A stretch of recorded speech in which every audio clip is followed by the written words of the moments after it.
1 Chronique, chapitre 5. Fils de Ruben, premier-né d'Israël, car il était le premier-né, mais, parce qu'il souilla la couche de son père, son droit d'aînesse fut donné au fils de Joseph, fils d'Israël. Toutefois Joseph ne dut pas être enregistré dans les généalogies comme premier-né. Juda fut, à la vérité, puissant parmi ses frères, et de lui est issu un prince, mais le droit d'aînesse est à Joseph. Fils de Ruben, premier-né d'Israël, Enoch, Palu, Hetzron et Carmi.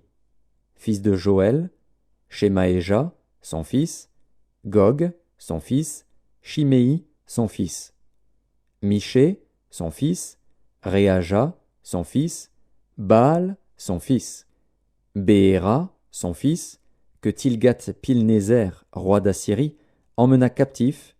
Il était prince des Rubénites. Frères de Béhéra, d'après leur famille, tels qu'ils sont enregistrés dans les généalogies selon leur génération. Le premier, Jéhiel, Zacharie, Béla, fils d'Azaz, fils de Shéma, fils de Joël. Béla habitait à Aroër, et jusqu'à Nébo et à Baal-Méon. À l'Orient, il habitait jusqu'à l'entrée du désert depuis le fleuve de l'Euphrate, car leurs troupeaux étaient nombreux dans le pays de Galaad. Du temps de Saül, ils firent la guerre aux Agaréniens, qui tombèrent entre leurs mains. Et ils habitèrent dans leurs tentes, sur tout le côté oriental de Galaad. Les fils de Gad habitaient vis-à-vis d'eux, dans le pays de Basan, jusqu'à Salca. Joël, le premier, Shapham, le second, Jaénaï, et Shaphat, en Basan.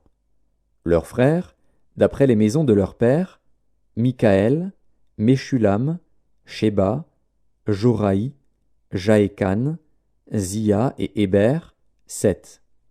Voici les fils d'Abikaïl, fils de Uri, fils de Jaroar, fils de Galaad, fils de Mikaël, fils de Jeshishaï, fils de Jashdo, fils de Buz. Ashi, fils d'Abdiel, fils de Guni, était chef des maisons de leur père. Ils habitaient en Galaad, en Basan, et dans les villes de leur ressort, et dans toutes les banlieues de Saron jusqu'à leurs extrémités. Ils furent tous enregistrés dans les généalogies du temps de Jotham, roi de Juda, et du temps de Jéroboam, roi d'Israël.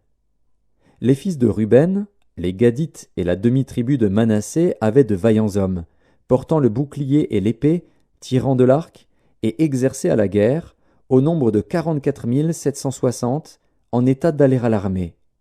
Ils firent la guerre aux Agaréniens, à Gétur, à Naphish et à Nodab. Ils reçurent du secours contre eux, et les Agaréniens et tous ceux qui étaient avec eux furent livrés entre leurs mains.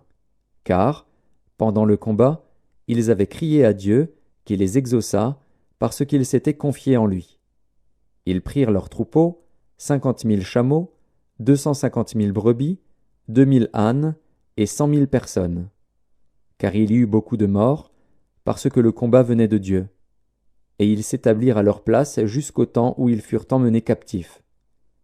Les fils de la demi-tribu de Manassé habitaient dans le pays, depuis Basan jusqu'à Baal-Hermon et à Sénir, et à la montagne d'Hermon. Ils étaient nombreux.